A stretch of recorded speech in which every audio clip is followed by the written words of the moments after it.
Gotcha. Welcome back. The National Confab is generating a lot of intrigue and daily drama, fit enough for a soap opera.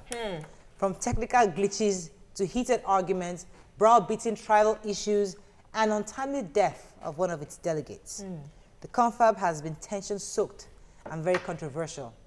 Some critics say that the Confab lacks the capacity to draft a constitution for the people because it is not established by virtue of any law enacted by the National Assembly. Now, what will it be? What will be the outcome of the National Conference? Is it just a talk shop? It's your view, Ledika. Let's hear your thoughts on this, because I really like to hear Nigerians' thoughts on what exactly is going on in the Confab. Remember, it was supposed to start, I think, 17th of March, and they delayed it for a whole week because of technical issues, and started on the 24th. That 24th, it took one issue of debating of 2/3 versus, is it 75%. Two-thirds versus the three-quarters. You know, all that took almost a whole week. While they were debating that, somebody was sleeping on. And the person later died. Imagine that. I didn't hear that one. Not only one person. The same person that was caught sleeping.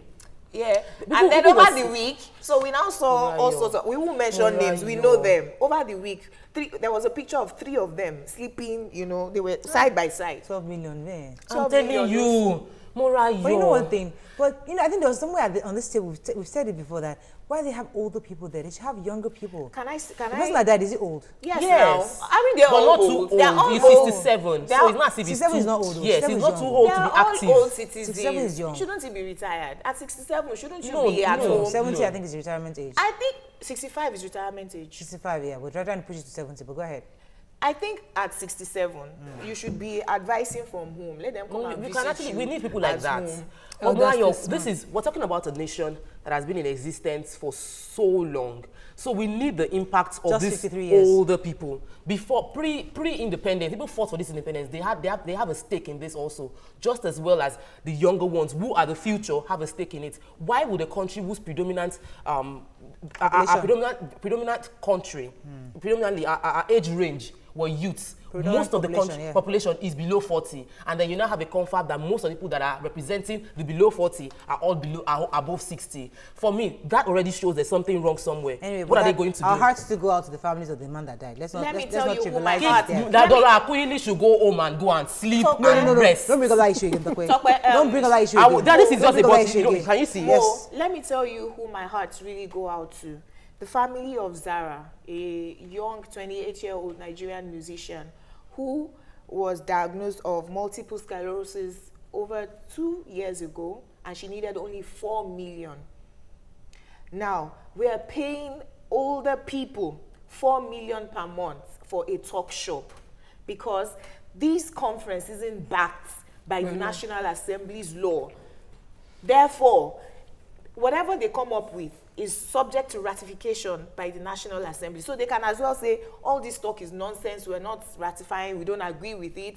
The president has said that we'll subject to referendum, but that is still subject to what the National Assembly is feeling at the time. But let's go back. So, sorry, we don't have, let us assume, for instance, I'm taking us away a little, that Nigeria needs 100 zillion naira to solve all of our problems.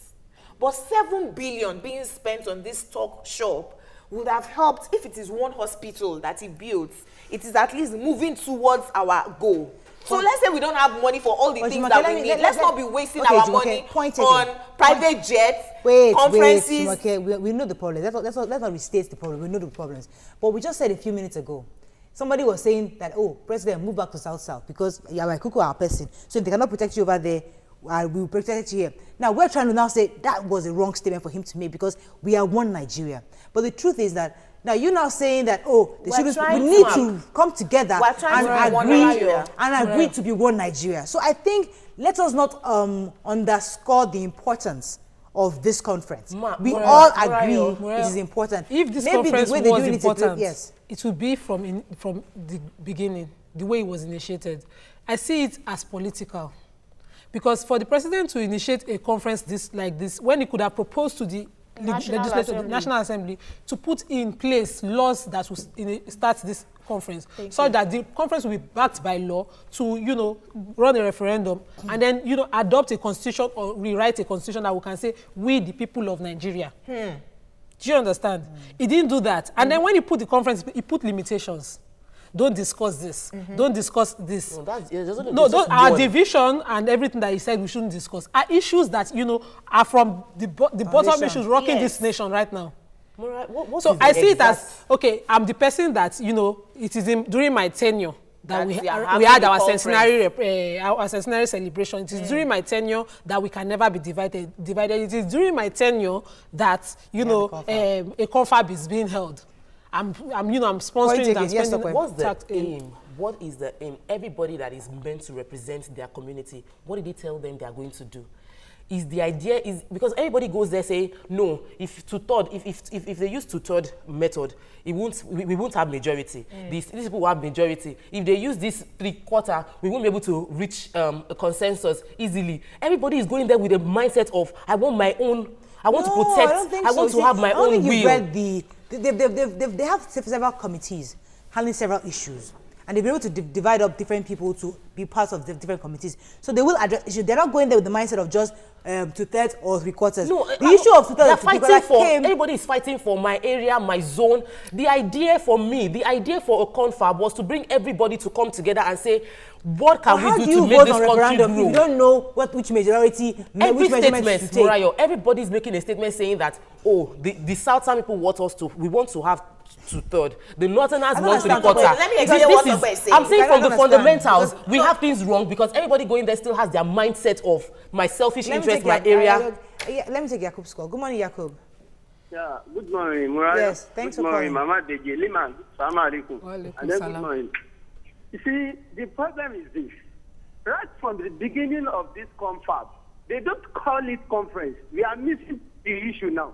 It's confab. They are saying confab. Some people are saying national conference. What are they national conference of?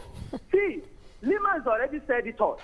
When you want to inaugurate a confab, you don't put a bill to National Assembly to make it a referendum, to make it mandatory for people going there. Whether they like it or not, it will be submitted to referendum. There's no any law put in place.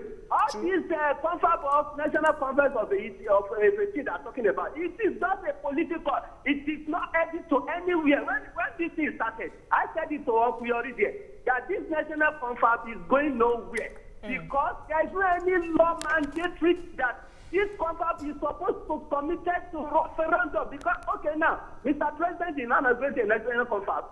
And then when he inaugurates this national confab, he now put a limit that there should be no going area. What are we discussing then? If there's any no going, what are we discussing? Let's put everything on table. Let's discuss about it. You are telling us no going area. National confab is a political issue. I don't buy that idea. That is going nowhere. Thank you very much, YAQUB. As always, yes. I was extremely optimistic about this, and I've said even here, I was saying, let's be hopeful, let's expect the best. Let's not, whichever way we like, whether we like it or not, the confab will take place, money will be spent. Let's hope that the money is spent well. But what will be the end of this thing? Whatever book they come out with, what would happen to it? Exactly. It means that the same National Assembly that we don't trust right now to draft a new constitution for us will be the one to go through that same. And now, what does wasting money? Why don't you just let them just do what they want to do in the first place? Now, there was also an argument that came up that saying that they need an extension, that 3 months would never be enough. They couldn't even if I was there, won't I ask for extension? They can barely agree on anything. Even within 1 week, they keep postponing and postponing. And they will sit, they can't still agree. Do you know the 70%? Morayo, the 70%. We've said it before, on this table, we can hardly agree. Yes. Imagine 492 people. So you can understand that. The idea of going there is not for you to grandstand. The idea of us being here is for us to all represent our views. But the idea of going there is for one person. We need to reach a point where all of us would agree on what is most important for the country. If they don't have the capacity to do it, then they shouldn't be there in the first place. Now, it took 70%. Wait, relax. Yes, Nima. Morayo, I just wanted to say that even though we are different on this table, we don't agree. We now respect each other's differences. True. Do you understand? If the nationalities in Nigeria do not discuss their unity and agree that, okay, these are the lines, we do not cross this. I respect your hijab, I respect your jeans, and everybody respect each other's views and opinion and their nation, and this is another, this is how you behave. Okay. Right, let me take Onasanya's call. Good morning, Onasanya. Good morning. Thanks for calling. Go ahead. I just want to appreciate you, ladies. This is my first time calling, and I do know that you people are doing something like this. We really appreciate your effort. Okay. Yes, go ahead. Appreciating you by telling us and telling us what's going on this country. Thank you very much. God bless you. Thank you, ONASANYA. Okay, I wanted to quote Professor YAQUB. He was talking and saying why he didn't want to be a part of the national conference. He thought it was a total waste of money. He has a wealth of experience over years. He's contributed to the EJIGBO movement in Nigeria, blah, blah, blah. And he says, listen, I'm 83. I'm ill. I mean, what am I going to be contributing? As much as I've done the best that I can. And I have also said to the president that without the backing of the National Assembly, this is just a talk shop. And the president still went ahead. So I think that this is a political jamboree to just pay people money. Okay. That's Let me take John's call that I'll come to talk with. Good morning, John. Are you there? Yeah, good morning, Mariah. Yes, thanks for calling. Go ahead. Yeah, my contribution is, you see, when we are analyzing issue, we should look at both sides of the coin. You know, if we have set up a conference, as we said, we should allow the conference to go on. And then let's see the outcome. I don't think it is the right time for us to conclude and say this is what it will be, maybe it's for political reasons, because the Nigerians are watching us, and even the world in general, they are watching. Yes. They want to know the outcome of it. Yes.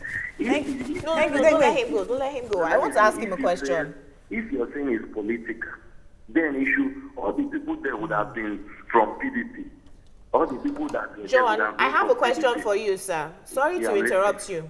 If you want to build a 25-story building, okay, the foundation is different from if you want to build a story building. So once you start to build your foundation, people already know that this person wants to build something very high. We don't need to wait for 3 months. We have seen from the foundation. I don't want to agree with our sister in the middle. I think that it is political, because let us not see it from that angle yet.